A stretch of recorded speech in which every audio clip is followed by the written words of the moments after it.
Hola, bienvenidos a esta clase de entrenamiento saber. En esta oportunidad vamos a trabajar preguntas de la prueba de lectura crítica, pero preguntas relacionadas específicamente con textos filosóficos. Bienvenidos.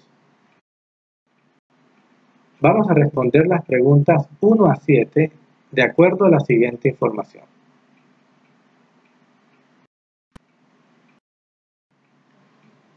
El texto que tenemos aquí es un texto cuyo autor es de apellido Tarnas y se titula La pasión del pensamiento occidental. Pensamiento occidental hace referencia al pensamiento de la cultura occidental. La cultura occidental es la cultura que se originó en Europa, que llegó a América y que ha influido notablemente en todo el mundo. Nosotros, tú y yo, que hemos nacido en América, somos parte de la cultura occidental. La lengua que hablamos, muchos de nuestros valores filosóficos y éticos son parte común de la cultura occidental. Somos, culturalmente hablando, occidentales. Y esta obra, a juzgar por el título, es una historia de la filosofía o del pensamiento de la cultura occidental. ¿Por qué menciono esto? Porque, como dije en la clase anterior de lectura crítica de filosofía, toda la información que nos provee el texto es útil, y una de las primeras cosas que uno hace antes de leer un texto es tratar de identificar el autor, el título y todo lo que nos puede brindar esa información acerca del autor y del título de la obra. Leamos el texto. Para Bacon, el descubrimiento del nuevo mundo por parte de los exploradores geográficos exigía el descubrimiento paralelo de un nuevo mundo mental en el que los antiguos patrones de pensamiento, los prejuicios tradicionales, las distorsiones subjetivas, las confusiones verbales y la ceguera intelectual general quedarían superados por un nuevo método científico de adquisición de conocimiento. Este método fue fundamentalmente empírico. A través de la cuidadosa observación de la naturaleza y de la ingeniosa invención de muchos y variados experimentos, la mente humana pudo sacar poco a poco a la luz las leyes y generalizaciones que darían al hombre la comprensión de la naturaleza necesaria para controlarla. Esta ciencia habría de traer beneficios inconmensurables al hombre y restablecer aquel dominio sobre la naturaleza que había perdido con la caída de Adán. Bueno, este texto habla de Francis Bacon, un pensador, un filósofo del siglo XVI, y aquí nos está hablando acerca de los principios que dieron origen a la revolución científica. Hace referencia a los descubrimientos geográficos, es decir, al descubrimiento de América, cuando habla del descubrimiento del Nuevo Mundo. Y en este texto, Bacon, bueno, el autor, hablando sobre Bacon, es importante distinguir esto, no es un texto de Francis Bacon, es un texto en el que se habla de Francis Bacon. En el texto se menciona la crítica que Bacon hace al pensamiento tradicional medieval. Siglo XVI de Francis Bacon. Lo que tenía detrás era la Edad Media y por delante viene la modernidad. Él está criticando el pensamiento medieval, lo tacha de que tiene prejuicios tradicionales, que es muy subjetivo, que es muy confuso, que intelectualmente es ciego y que debía haber una forma nueva de pensar que permitiría el avance de la ciencia. En el segundo párrafo habla de un nuevo, bueno, en el primer párrafo menciona que es necesario, se menciona que Francis Bacon propone un nuevo método científico.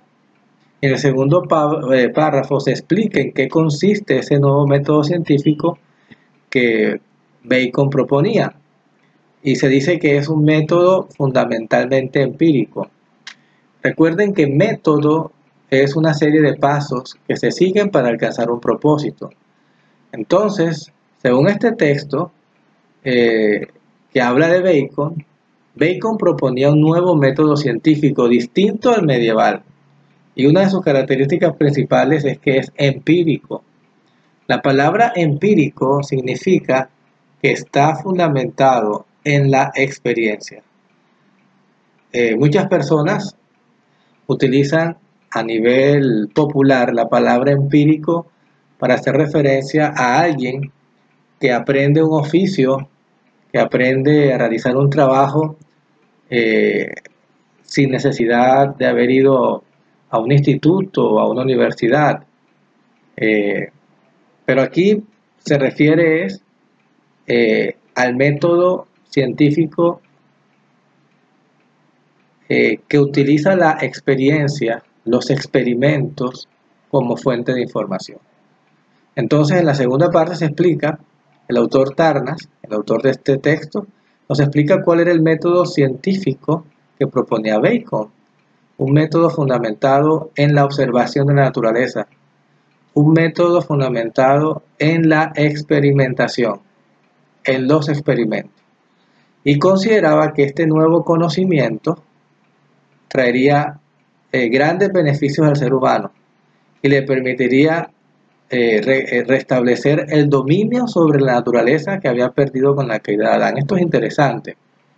Esto es un autor del siglo XVI, un autor que es creyente y que considera que las ciencias naturales, que el trabajo científico es útil para el ser humano porque le permitirá al hombre dominar la naturaleza, es decir, conocerla bien para poder usarla provechosamente y restaurar ese dominio que tenía sobre la naturaleza en la época de Adán antes de la caída.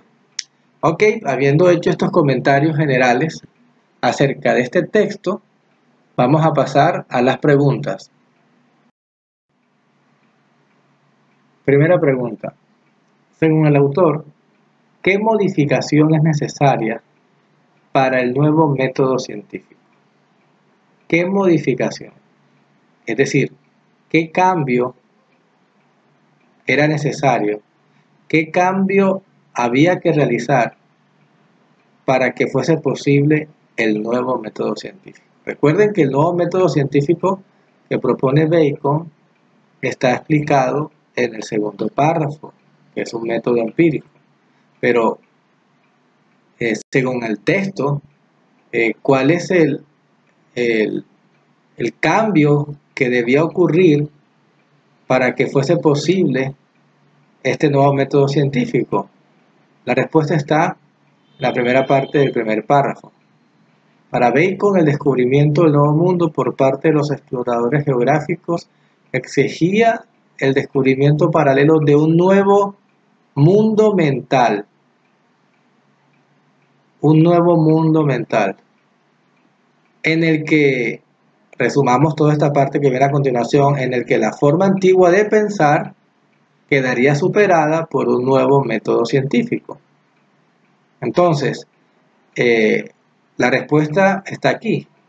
Era necesario un nuevo mundo mental, y aquí hace Bacon una analogía, o el autor dice que Bacon hacía una analogía entre el descubrimiento de América, que eso fue algo muy impactante para la época.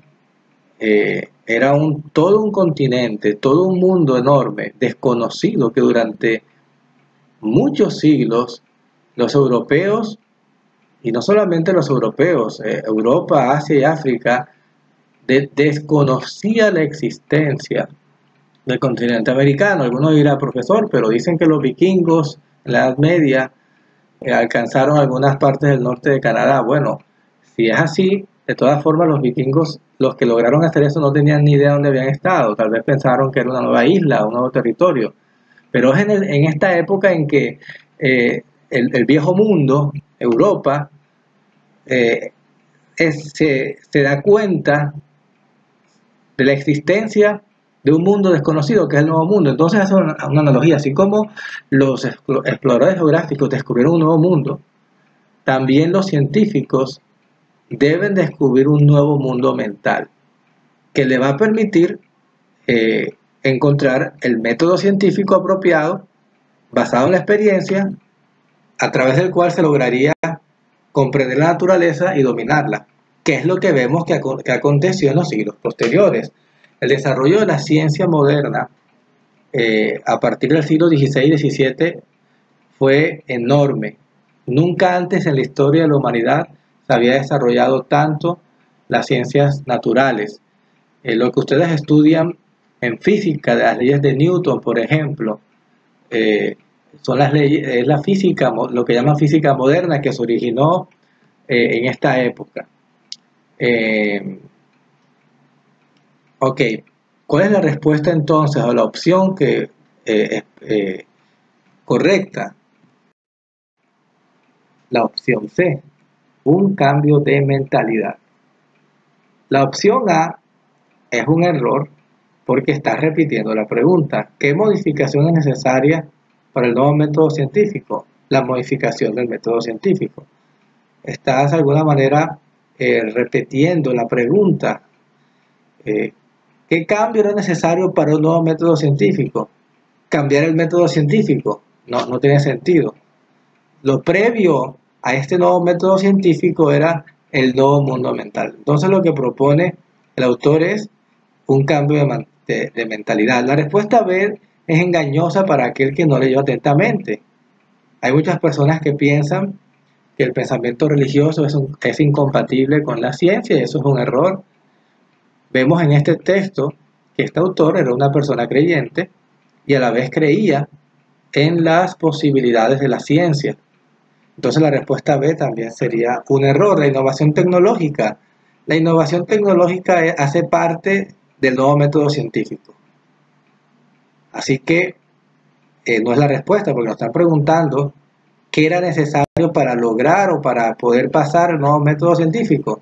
Repetimos, un cambio de mentalidad, descubrir un nuevo mundo mental. Segunda pregunta. ¿Cuál de las siguientes opciones contradice las ideas que presenta el autor? Este tipo de preguntas son de cuidado, porque si estás distraído y lees la respuesta y te olvidas que te están pidiendo algo contrario a lo que el autor dice, te vas a encontrar con una respuesta muy clara en la que resume excelentemente lo que el autor dice y tú dices, ay, esto es lo que el autor dice, debe ser esta la respuesta. Te están pidiendo algo que contradiga al autor.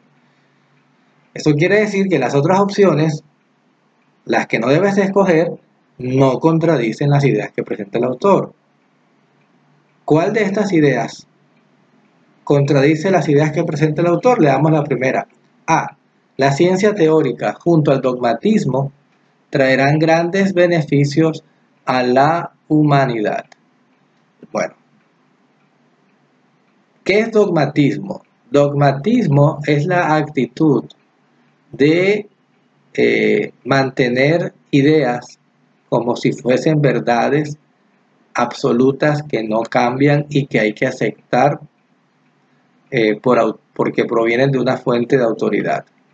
Pareciera que el autor, al hablar de lo que proponía Bacon, menciona algo muy diferente al dogmatismo. Por lo tanto, es muy probable que esta no sea la respuesta. Algunos podrían decir, profesor, es muy probable que esta sea la respuesta, corrijo, precisamente porque esta contradice lo que el autor plantea. Y algunos pueden pensar, no hay que buscar más, escojamos la A y pasemos a la siguiente pregunta. Pero te aconsejo, aunque estés muy seguro de haber encontrado la respuesta, si no has leído las otras opciones, léelas, porque podrías encontrarte con sorpresas. Veamos las siguientes opciones. B. El contacto directo con la naturaleza permitirá alcanzar un conocimiento práctico operativo. Bueno, eso no contradice lo que plantea el autor. El autor plantea precisamente tener un contacto directo con la naturaleza a través de la experiencia. En la Edad Media se descuidó mucho el estudio de la naturaleza directamente a través de los experimentos. El conocimiento durante la Edad Media se enfocaba principalmente en cuestiones filosóficas, en cuestiones teóricas, en cuestiones de razonamientos abstractos, pero no había un estudio directo de la naturaleza con el propósito de poder conocer empíricamente los fenómenos naturales. El nuevo método científico que proponía Bacon y que pensadores como Copérnico, Galileo, Newton y otros les desarrollaron es un método en el que hay un contacto directo con la naturaleza. Así que esta opción es compatible con lo que el autor dice, así que esta no puede ser la respuesta. C. Es necesario un nuevo método científico caracterizado por la observación y la experimentación. Bueno, esto es lo que precisamente dice el autor, que Bacon propone. Un nuevo método científico en el que haya observación y experimentación. Entonces, esto coincide muy bien con lo que el texto dice, por lo tanto no es la respuesta, ya que nos están pidiendo una respuesta que contradiga. D. Se deben aplicar los conocimientos científicos para la mejora de las condiciones de vida del ser humano. No lo dice directamente, pero no es incompatible, es compatible con lo que el autor dice, porque el autor dice que conociendo la naturaleza traería beneficios inconmensurables al ser humano. Y aquí dice que al aplicar los conocimientos científicos, que se deben aplicar los conocimientos científicos para mejorar las condiciones de vida del ser humano. Y eso es lo que hemos visto en los últimos años, en las últimas décadas o siglos. El avance de la ciencia le ha permitido al ser humano tener una vida más segura a nivel de salud y más confortable que lo que tenían los antepasados. Una persona anteriormente, si le daba apendicitis, lo más probable era que muriera. No había forma de operarla, no habían conocimientos que le permitieran a los médicos antiguos o medievales saber que había que hacer una cirugía y no tenían los conocimientos ni los recursos para poder hacerlo. Una fuerte infección podía matar a una persona. La invención de la penicilina y de los antibióticos a principios del siglo XX ha reducido mucho la mortalidad por causa de infecciones. Por poner solamente dos ejemplos, y no solamente respecto a la salud, el hecho de poder disfrutar de la tecnología que nos permite comunicarnos fácilmente con otras personas a largas distancias, poder viajar a otros lugares a través de medios de transporte rápidos y eficientes. En fin, podemos mencionar muchos ejemplos de cómo los conocimientos científicos han mejorado las condiciones de vida del ser humano. De esto es lo que habla este texto al final. En fin, la D tampoco contradice las ideas del autor, y es como intuíamos, pero era importante hacer el ejercicio de revisar todas las respuestas. La respuesta entonces es la A, porque contradice lo que dice el autor. El autor no está a favor del dogmatismo, no está a favor de una ciencia meramente teórica. Él propone experimentos, él propone experimentar. Entonces la respuesta es la A. La ciencia teórica junto con el dogmatismo traen grandes beneficios a la humanidad. Esta idea contradice lo que se plantea en el texto. 3. Según el autor, para controlar la naturaleza es necesario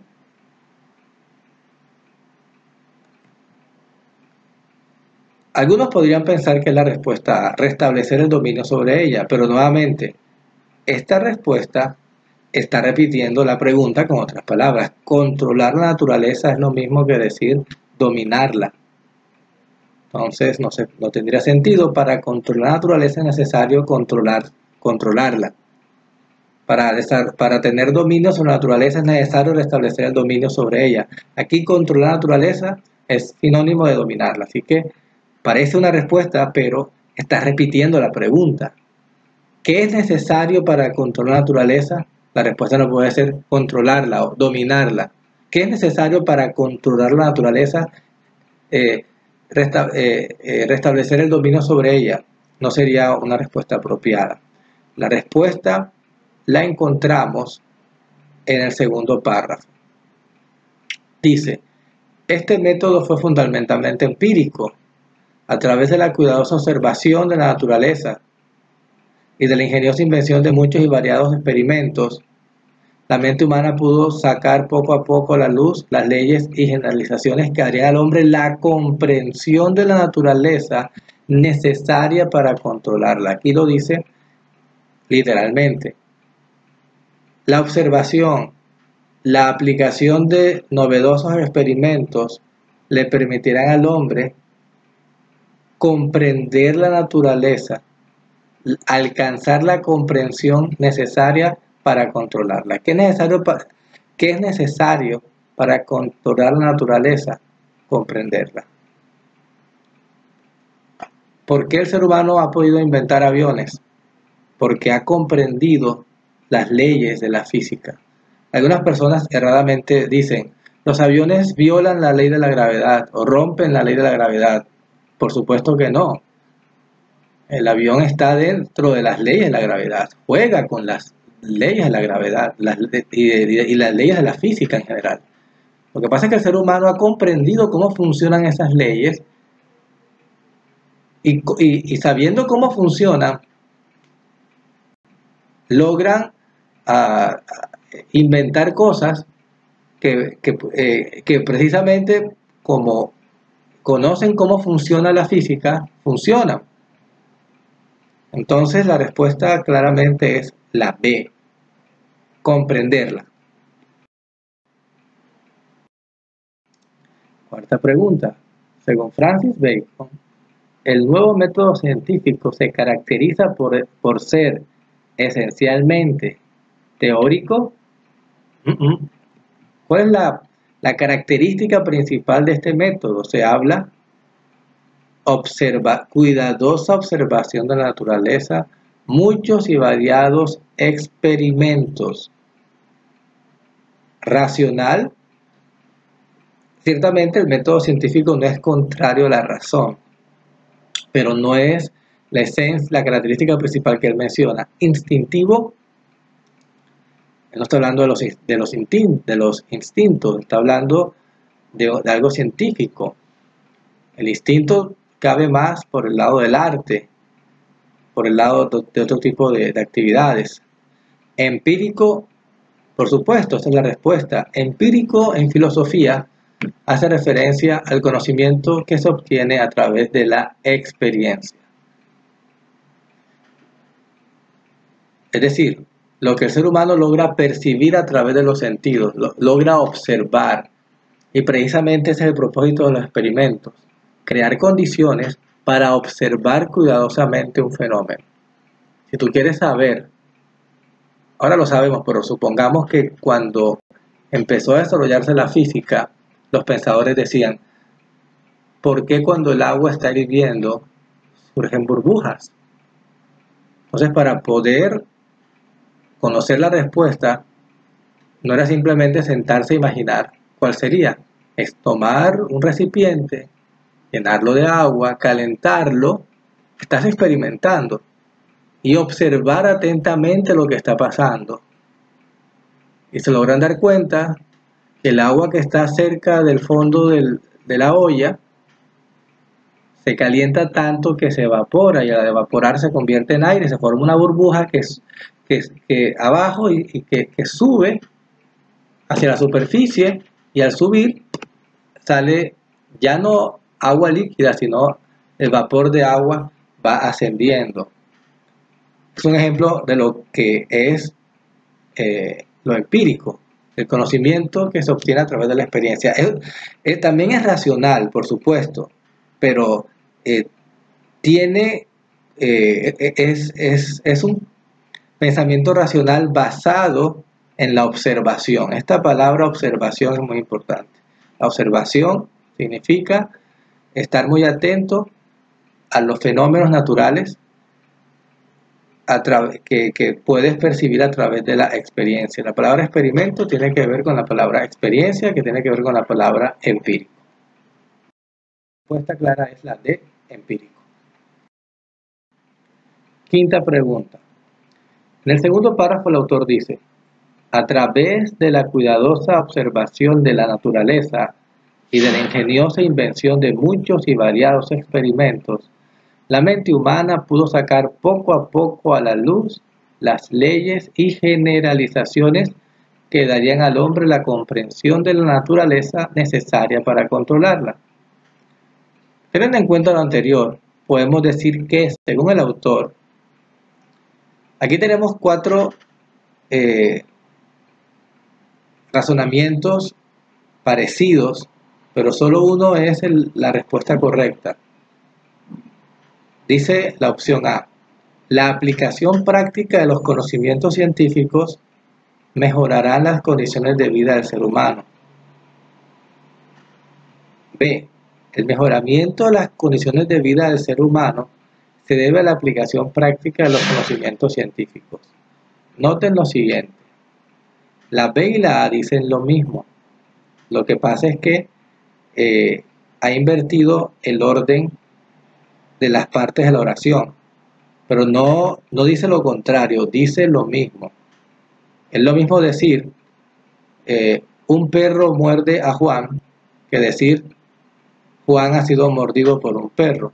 Has invertido las partes de la oración, pero de tal manera que sigue diciendo lo mismo. La A dice que la aplicación de los conocimientos científicos mejora las condiciones de vida del ser humano, y la B dice que las mejoras en las condiciones de la vida del ser humano se debe a la aplicación de los conocimientos científicos. Es decir, es lo mismo. Y cuando dos respuestas son igual, dicen lo mismo, es sospechoso, porque no hay dos respuestas correctas, a no ser que la pregunta te diga que haya dos respuestas correctas.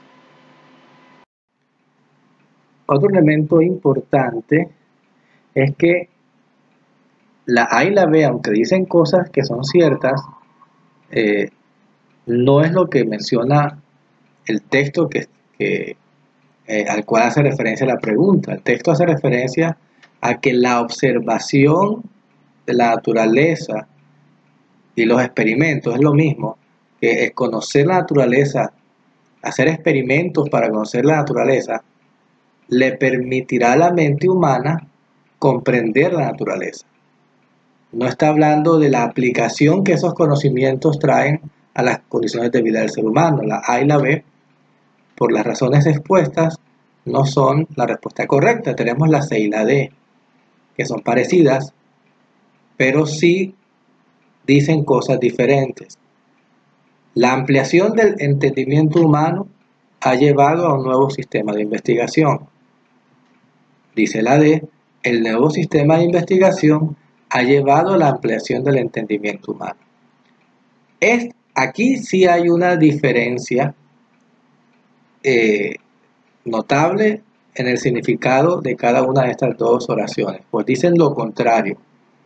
No es como en el caso de la A y la B, que aunque invierten la primera y la segunda parte colocándolas en lugares distintos, mantienen el mismo significado. Mencionábamos que la A y la B podrían ser comparadas a decir A: un perro muerde a Juan. B: Juan ha sido mordido por un perro. Se ha invertido el orden de las partes de la oración, pero dice lo mismo. Pero en el caso de C y D es diferente. Sería como decir C: un perro mordió a Juan. D: Juan mordió a un perro. Aquí no solamente cambian las partes de la oración en cuanto a quién va primero y quién va de último, sino que incluso el significado mismo cambia.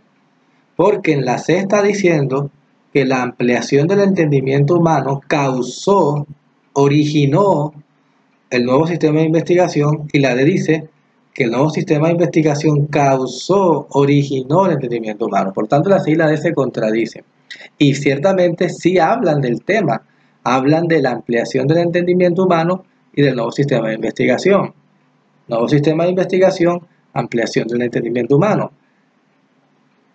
La primera parte del texto, entonces, a través de la cuidadosa observación de la naturaleza y de la ingeniosa invención de muchos y variados experimentos, corresponde a nuevo sistema de investigación. Repito esta frase, nuevo sistema de investigación, que está al final de la respuesta C y al principio de la respuesta D. Nuevo sistema de investigación corresponde a la primera parte del texto en cuestión, a través de la cuidadosa observación de la naturaleza y de la ingeniosa invención de muchos y variados experimentos, es decir, nuevo sistema de investigación. ¿Qué pasa con este método, con este nuevo sistema de investigación? A través de este nuevo sistema de investigación, la mente humana pudo sacar poco a poco a la luz las leyes y generalizaciones que harían al hombre la comprensión de la naturaleza para controlarla. Esta última parte corresponde a ampliación del entendimiento humano.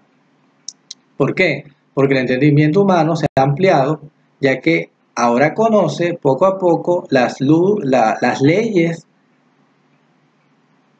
que le permitirían comprender la naturaleza, es decir, ampliación del conocimiento humano. ¿Qué causa? ¿Qué cosa? ¿La ampliación del entendimiento humano causa el nuevo sistema de investigación? ¿O el nuevo sistema de investigación causa la ampliación del entendimiento humano? Ya muchos de ustedes seguramente habrán identificado que la respuesta es la D. El nuevo sistema de investigación ha llevado al ser humano a ampliar su entendimiento, que es lo que es una forma, esto es una forma de resumir lo que está entre comillas. La respuesta es la D. Pregunta 6. La expresión beneficios inconmensurables puede ser reemplazada en el texto manteniendo el mismo significado por, ¿dónde está esta expresión aquí? Beneficios inconmensurables. ¿Qué es inconmensurable? Bueno, sabemos que es beneficio. ¿Y qué es inconmensurable? Bueno, también debemos saberlo, pero reconozco que es una palabra poco usada comúnmente. Inconmensurable es algo que no se puede medir. Es una forma de decir, es tan grande que no se puede medir. Es una hipérbole, es una forma de decir que es enorme. Entonces, estos beneficios son enormes, son tan grandes que no se pueden medir. Dice que la ciencia moderna traería beneficios inconmensurables al hombre. ¿Cuál de estas sería entonces la opción adecuada? La opción adecuada es la opción B. Limitados es un error, limitado es contrario a inconmensurable. Bienes coincide con beneficios, limitado no coincide con inmensurable. Enormes beneficios, enorme coincide con inmensurable y beneficio coincide con beneficio.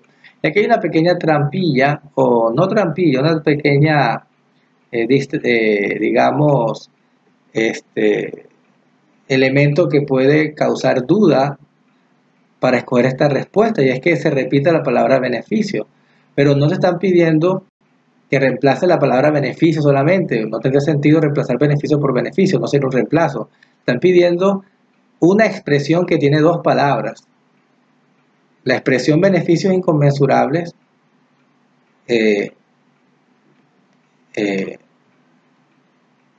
podemos reemplazarla por la expresión enormes beneficios. Son expresiones diferentes en el sentido de que tienen por lo menos una de sus partes con una palabra distinta, pero mantiene el mismo significado. Infinitas oportunidades podría ser la opción que algunos habrán escogido, porque infinita coincide con inconmensurable. El problema es oportunidades. Oportunidades no es un sinónimo exacto para beneficio. Una oportunidad es un beneficio, sí, es cierto, pero no todos los beneficios son oportunidades. Y no sería la respuesta apropiada porque no transmite la misma idea. La respuesta que transmite la misma idea de beneficios inconmensurables es enormes beneficios. Repitiendo la palabra beneficio, que es lo que va a generar duda para escoger esta respuesta. Grandes expectativas. Grande coincide con inconmensurable, pero nuevamente el problema de la C, expectativa, pues esta sí que está bastante alejada de ser un sinónimo de beneficios. La respuesta es la opción B. Pregunta séptima. En el texto, el término hombre significa, por ejemplo, aquí está la palabra hombre. Esta ciencia habría de traer beneficios inconmensurables al hombre, beneficios inconmensurables al varón, al marido. La respuesta obvia, respuesta C.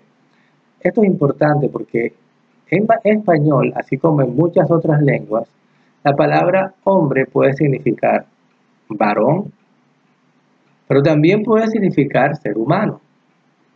Es una característica de la palabra hombre y el contexto nos dice si se refiere a ser humano en general o si se refiere exclusivamente al varón para diferenciarlo de la mujer.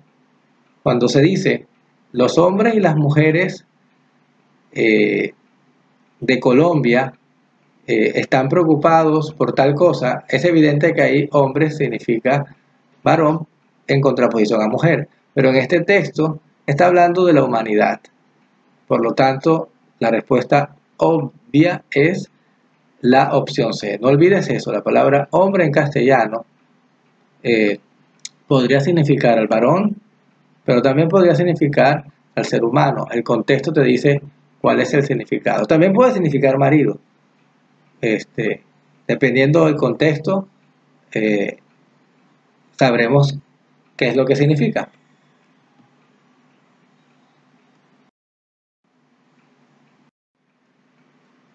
Ahora vamos a responder las preguntas 8 a 14 de acuerdo a la siguiente información. Bueno, eso es un texto de un famoso autor, Bertrand Russell, en su obra Los principios de las matemáticas. Bertrand Russell fue un matemático y filósofo británico del siglo XX. Veamos. Todas las palabras tienen significado, en el sentido simple de que son símbolos que representan algo distinto a ellas. Sócrates es filósofo, es una proposición atómica, porque no puede dividirse en otras sin perder su sentido. Para determinar su verdad o falsedad, hay que referirse al hecho empírico. Por otro lado, Sócrates es ateniense y sabio. Es una proposición molecular, compuesto por dos proposiciones atómicas. Sócrates es ateniense y Sócrates es sabio. Para comprender su verdad, hay que verificar ambas. Bueno, este texto es muy sencillo, habla de lógica. La lógica es la parte de la filosofía que trata sobre las reglas adecuadas que permiten hacer razonamientos adecuados. Y aquí empieza diciendo que las palabras son símbolos porque representan algo distinto a ellas. Es muy sencillo. La palabra casa, sea el sonido casa o las letras que escribimos para representar el sonido casa, son simplemente símbolos, no son una casa en sí. El sonido casa no es una casa y las letras C-A-S-A no son una casa. Es más, puede ser la palabra, dependiendo del idioma, va a cambiar, sea en francés, en inglés, en hebreo, en español. La palabra casa o cualquier otra palabra representan algo, simbolizan algo, la función es simbólica, por eso tienen significado. La segunda parte de este texto nos menciona la proposición Sócrates es filósofo. ¿Qué es una proposición en filosofía? Ojo, no preposición, proposición es diferente. Una proposición en filosofía es un enunciado que consta de un sujeto y un predicado. Es un enunciado donde se dice algo de un sujeto, donde se predica, se dice algo de un sujeto. El sujeto es de quien se habla y el predicado es lo que se dice del sujeto. Eso es una proposición. Puede ser afirmativa, puede ser negativa, puede ser universal, puede ser particular. Una proposición universal sería: todos los hombres son mortales. Particulares, pues, algunos hombres son europeos. Pero aquí nos habla de una clasificación de estas proposiciones. Nos dicen que esta que está aquí, muy sencilla, el sujeto es Sócrates y el predicado es filósofo. ¿De quién se habla en esta proposición? De Sócrates, sujeto. ¿Qué se dice de Sócrates? Que es filósofo, es el predicado. Dice que es atómica porque no se puede dividir en otras. Tú no puedes simplificar esto. Algo más sencillo. Sócrates es filósofo. No hay manera en el lenguaje de dividir esta proposición de tal manera sin que pierda significado. La puedes dividir, pero perdería significado. La puedes dividir en Sócrates. ¿Pero Sócrates qué? No dice más nada. Es filósofo. ¿Quién es filósofo? Perdería el significado si la divides. Por lo tanto, para que sea una proposición tiene que mantener una relación entre sujeto y predicado. Y si esta proposición se divide, dejaría de ser una proposición. Por lo tanto, es atómica. La palabra átomo es una palabra de origen griego que significa indivisible. Pues se creía que la materia, según la teoría de algunos presocráticos como Leucipo y Demócrito, la materia estaba constituida por partículas pequeñísimas, indivisibles, a las cuales llamaron átomos. Luego se llama atómica esta proposición porque no se puede dividir. Para determinar su verdad o falsedad, para saber si es verdadera o falso, hay que referirse al hecho empírico, es decir, hay que mirarla a la experiencia. Hay que mirar el hecho empírico. Entonces, a través de la historia, leemos sobre Sócrates para determinar si efectivamente fue filósofo. O en este caso, si estuviese vivo, para saber si Sócrates es filósofo, habría que conocerlo y mirar si efectivamente se dedica a la filosofía o si no. A esto se refiere el hecho empírico. La experiencia es lo que va a determinar, lo que va a confirmar si esta proposición es falsa o es verdadera. Por otro lado, y aquí tenemos una proposición un poco más extensa: Sócrates es ateniense y sabio. Dice Bertrand Russell que esta es molecular, porque está compuesta por dos proposiciones atómicas. Una molécula es una partícula que está compuesta por varios átomos en química. Entonces él usa esta expresión para referirse a que esta proposición está compuesta por dos proposiciones atómicas, que serían Sócrates ateniense y Sócrates es sabio. Es decir, esta proposición, Sócrates ateniense y sabio, puede dividirse en proposiciones más sencillas, que serían Sócrates es ateniense y Sócrates es sabio. De igual manera, para comprobar si es verdad o es falsa, hay que verificar empíricamente, en este caso, ambas proposiciones atómicas que son parte de esta proposición molecular. Esto es algo muy sencillo, es lógica, y cuando lo lees atentamente, puedes identificar claramente que es algo sencillo y que es racional. La primera pregunta de este texto es la pregunta número 8. Según el autor, una proposición atómica, la respuesta es muy sencilla, es irreductible en más elementos. No se puede reducir a más elementos. ¿Es un enunciado verdadero acerca de la realidad? No necesariamente, porque podría ser falso.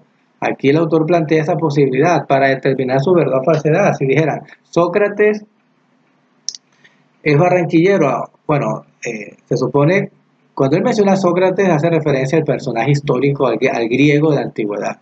Entonces, decir que ese personaje en particular es barranquillero es falso. Sócrates es barranquillero sería falso. Entonces, es posible, o Sócrates es inmortal, es falso. en el sentido biológico. Entonces, es posible que una proposición sea verdadera o falsa, por lo tanto la A no puede ser cierta, porque la definición de proposición atómica no es que dice cosas verdaderas acerca de la realidad, es simplemente que es atómica, que es una proposición que no se puede reducir a más elementos. Esto no es lo mismo que la C, es un concepto muy pequeño, ¿no? El hecho de que sea una frase corta no quiere decir que sea atómica. Tú podrías agregarle palabras a esto y seguir siendo una proposición muy sencilla. No tiene que ver con lo extenso de la proposición, tiene que ver que no lo puedes reducir a más elementos. Pregunta 9. Según el autor, una proposición molecular, la respuesta es muy sencilla, puede ser descompuesta en sus elementos más simples, como acabamos de ver. Esta pregunta tiene dos opciones correctas y dependiendo de cuáles son, se da la respuesta. Si la 1 y la 2 son correctas, la respuesta que había que escoger y que había que indicar es la A. Si la 2 y la 3 son correctas, es la B. Si la 3 y la 4 son correctas, es la C. Y la D, si la 1 y la 4 son correctas. Entonces tenemos 4 opciones o 4 respuestas, de las cuales solo 2 son ciertas. Es muy sencilla esta pregunta. La 1 y la 2 son las dos proposiciones correctas, las dos respuestas correctas. Las proposiciones moleculares contienen proposiciones atómicas, ¿sí? Varias proposiciones atómicas forman una proposición molecular. Muy claro, así es, por supuesto. La 3 y la 4 es lo contrario a estas dos opciones. La respuesta, por lo tanto, es A. 1 y 2 son las respuestas correctas.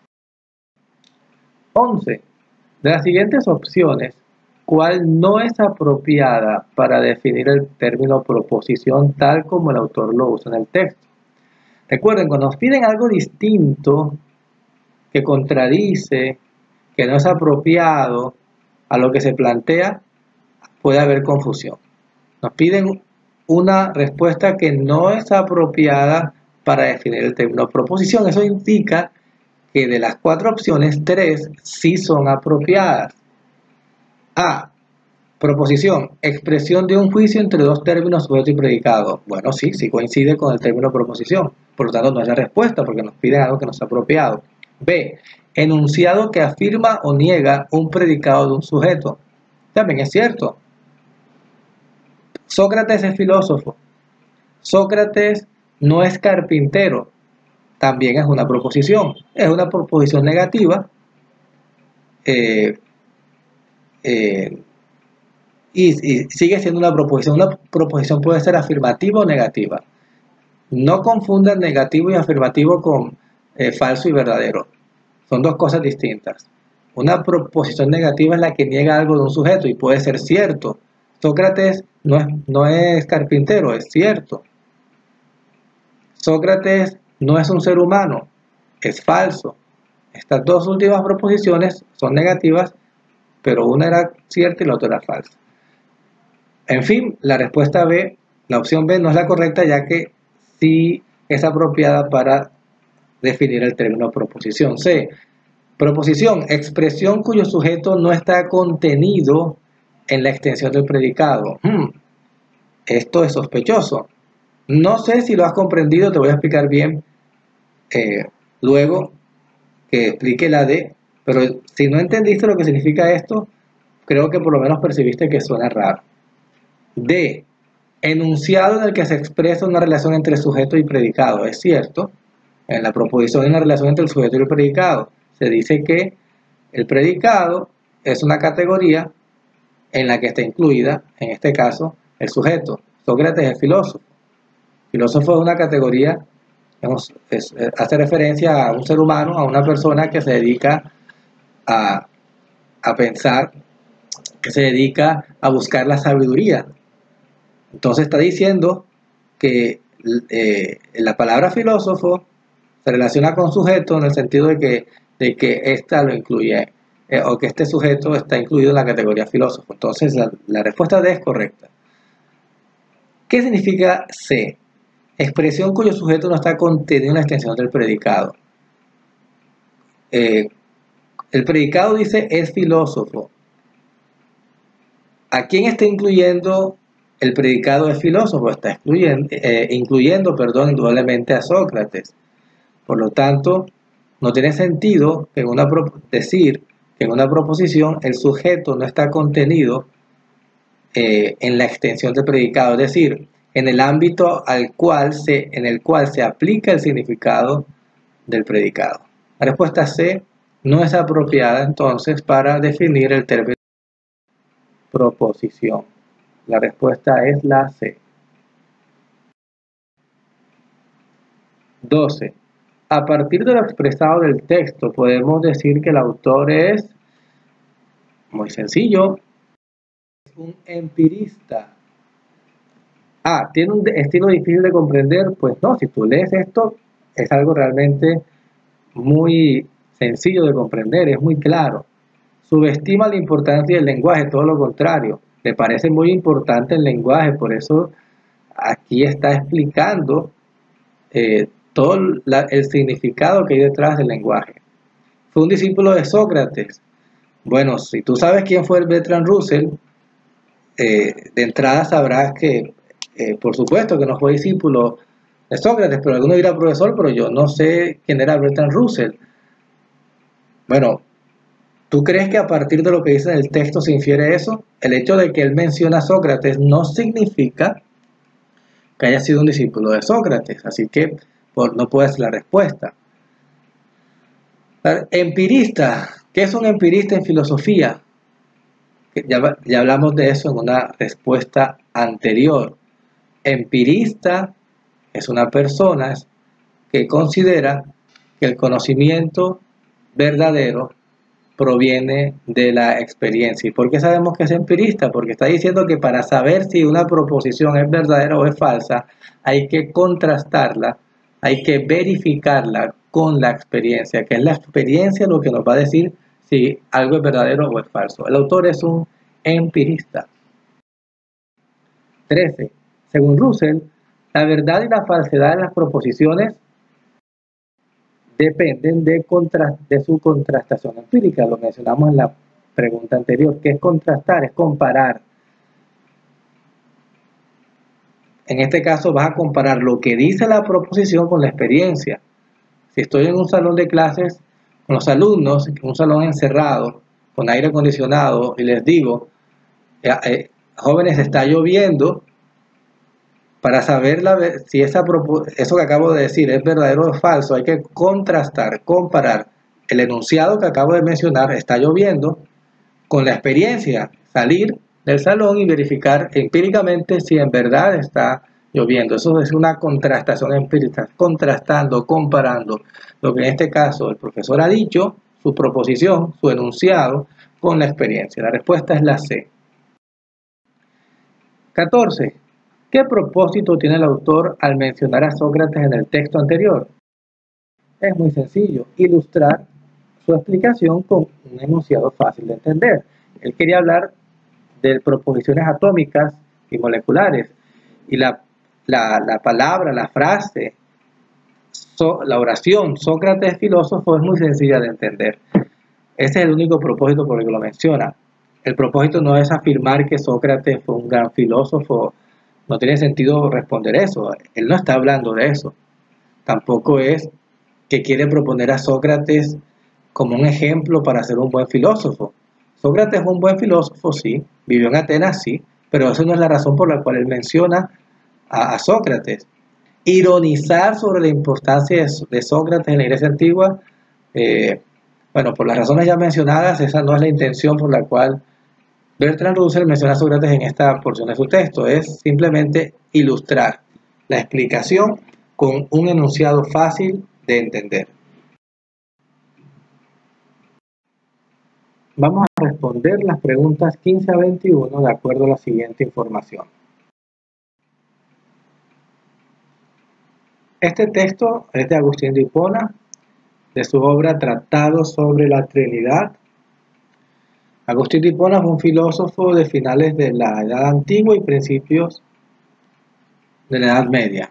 Leamos el texto. Platón, noble filósofo, se esforzó en convencernos que las almas humanas habían vivido en el mundo antes de vestir estos cuerpos. De ahí que aquellas cosas que se aprenden sean no nuevos conocimientos, sino simples reminiscencias. Reminiscencia significa recuerdos. Según él refiere, preguntado ignoro qué esclavo sobre un problema geométrico, respondió como consumado maestro en dicha disciplina. Escalonadas las preguntas con estudiado artificio, veía lo que debía ver y respondía según su visión. Mas, si todo esto fuera mero recuerdo de cosas con antelación conocidas, ni todos ni la mayor parte estarían en grado de responder al ser interrogados de idéntica manera, porque en su vida anterior no todos han sido geómetras, y son tan contados en todo el género humano que a duras penas se podrá encontrar uno. Es preferible creer que, disponiéndolo así el Hacedor, la esencia del alma intelectiva descubre en las realidades inteligibles del orden natural dichos recuerdos, contemplándolos en una luz incorpórea especial, lo mismo que el ojo carnal, al resplandor de esta luz material, ve los objetos que están a su alrededor, pues ha sido creado para esta luz y a ella se adapta por creación. Bueno, en este texto lo podemos dividir en dos partes. La reminiscencia defendida por Platón y la doctrina de la iluminación propuesta por el autor, que es Agustín de Hipona. Agustín de Hipona en el primer párrafo está hablando de la teoría del conocimiento de Platón. Para Platón, el conocimiento es un recuerdo. Entonces, en la primera parte, el primer párrafo, Agustín menciona la teoría de la reminiscencia de Platón. Y en la segunda, Agustín plantea su teoría de la iluminación. Estas dos partes nos muestran las dos ideas centrales de este texto. En primer lugar, en el primer párrafo, Agustín hace alusión al pensamiento platónico sobre la preexistencia de las almas y sobre el conocimiento intelectual como recuerdo de ideas previamente conocidas en una vida anterior. Esto se ilustra con un ejemplo de Platón, donde este ejemplo es sacado de una obra de Platón que se conoce como Menón. En esa obra, Sócrates interroga a un criado, a un esclavo, para mostrar que sin haber estudiado geometría, sabe resolver un problema geométrico. Hay que aclarar que esas preguntas eran preguntas no complejas desde el principio, sino partiendo de preguntas muy sencillas, y a partir de la respuesta que el esclavo daba, iba ascendiendo a preguntas más complejas y el esclavo iba descubriendo las respuestas, pero para Platón eso es recordar. No que el esclavo estaba obteniendo conocimientos nuevos, sino que a través del método de Sócrates, que fue el maestro de Platón, la mayéutica, a través del diálogo, Sócrates le hacía preguntas a este esclavo y el esclavo iba respondiendo poco a poco y respondiendo preguntas cada vez más complejas de matemáticas o geometría. En el siguiente párrafo, Agustín aporta un argumento en contra de la reminiscencia y propone en su lugar la doctrina de la iluminación, según la cual Dios concede una luz especial a la inteligencia. Cuando habla del alma intelectiva se refiere a la inteligencia, la capacidad del hombre de entender. Entonces, según Agustín, Dios concede una luz especial a la inteligencia para que ésta pueda conocer las ideas más generales e inmutables a partir de las cosas sensibles. Compara esa luz de Dios con la luz corpórea, gracias a la cual el ojo puede captar los objetos que nos rodean. Nosotros podemos ver las cosas que nos rodean porque hay luz. Imagínense que no hubiese luz, que es de noche, el sol se oculta.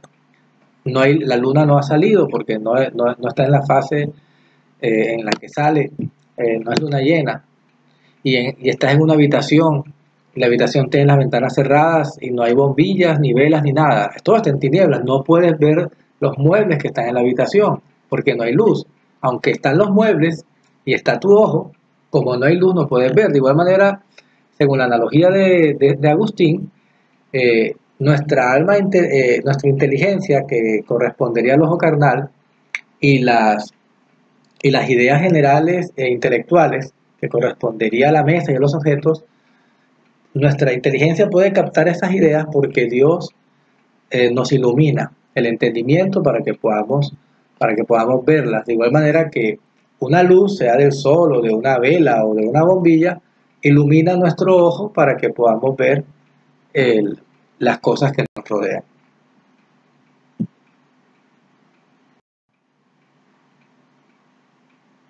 Pasemos entonces a la siguiente pregunta.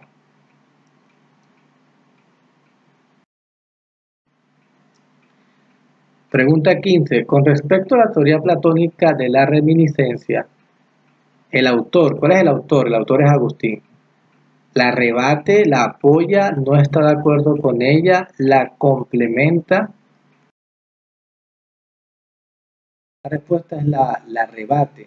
Aquí explica la teoría de Platón. En el primer párrafo, el autor, es decir, Agustín, explica la teoría de Platón sobre la reminiscencia. Luego, en el segundo párrafo, en la primera parte, la refuta. Y luego, en la segunda parte, sí, la rebate. Luego, en la segunda parte, propone una teoría diferente. ¿Cuál es la teoría de Platón respecto al conocimiento? La teoría de la reminiscencia. ¿Y cuál es la de Agustín? La teoría que él propone, la teoría de la iluminación. 16. Nuevamente tenemos una pregunta en la que hay dos opciones correctas. En el segundo párrafo, el autor argumenta que la respuesta nuevamente es la A. 1. No está justificado que las almas humanas hayan conocido toda la vida anterior. Es decir, en el segundo párrafo, lo primero que hace Agustín es decir, no se justifica, no está comprobado, demostrado que las almas humanas hayan conocido todo en una vida anterior. Y 2. La adquisición de ideas o verdades eternas se explica mejor afirmando que se descubren en una luz especial donada por Dios, que es la segunda parte del segundo párrafo. La respuesta 3 no puede ser correcta, la opción 3 no puede ser una de las correctas por lo siguiente, dice, no todas las almas humanas han conocido toda una vida anterior. El autor está diciendo que ninguna alma humana, o sea, recuerden, el autor es cristiano, pero el autor, ninguna de las almas humanas han conocido todo en tu vida anterior. Ese no todas se refiere a una parte. Es como si alguien dijera, no todos tus familiares son delincuentes. Tú vas a decir, ¿cómo así que no todos? Ninguno es delincuente. No todos tus hijos son tontos. ¿Cómo así que no todos mis hijos son tontos? ¿Acaso alguno lo es? Alguien respondería. Entonces, Agustín no estaría de acuerdo con la expresión, no todas las almas humanas han conocido toda la vida anterior. Él diría, no todas, más bien ninguna ha conocido, porque la alma humana no, las almas no existen antes de estos cuerpos que están habitando al cual pertenecen, perdón. Ok. Siguiente pregunta. 17. En la analogía que hace el autor, el ojo carnal y la luz material corresponden respectivamente a. Esta pregunta es interesante. Él compara el ojo carnal, la analogía tiene tres elementos, ojo carnal, luz material y objetos que están a su alrededor. Es decir, piensa en tu ojo, piensa en la luz de una bombilla y piensa en una mesa. ¿A qué corresponden? Bueno, te están preguntando por dos. Te están preguntando por el ojo carnal y por la luz material. ¿A qué corresponden según el planteamiento de Agustín? Corresponden, el ojo carnal correspondería al alma intelectiva, así como con el ojo carnal, el ojo físico, el ojo del que te revisa el oftalmólogo, puedes ver una mesa. Con el alma intelectiva, es decir, con la mente, con el intelecto, es que tú puedes ver las verdades intelectuales. En filosofía, recuerden, jóvenes, que hay un conocimiento sensitivo, que es el que se percibe a través de la experiencia, a través de los sentidos. Tú ves una mesa y la percibes. Una mesa es grande, es marrón, es pesada.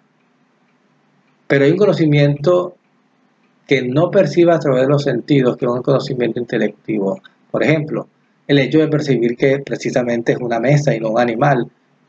Es decir, poder clasificar ese objeto en una categoría abstracta, la categoría de mueble, eso es algo que los animales no pueden hacer, pero el ser humano sí.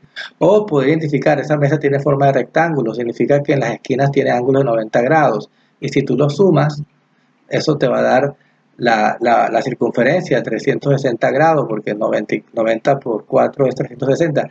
Ese conocimiento intelectual, que no lo percibiste a través de los sentidos, es lo que es el conocimiento intelectual, que es lo que percibe la mente.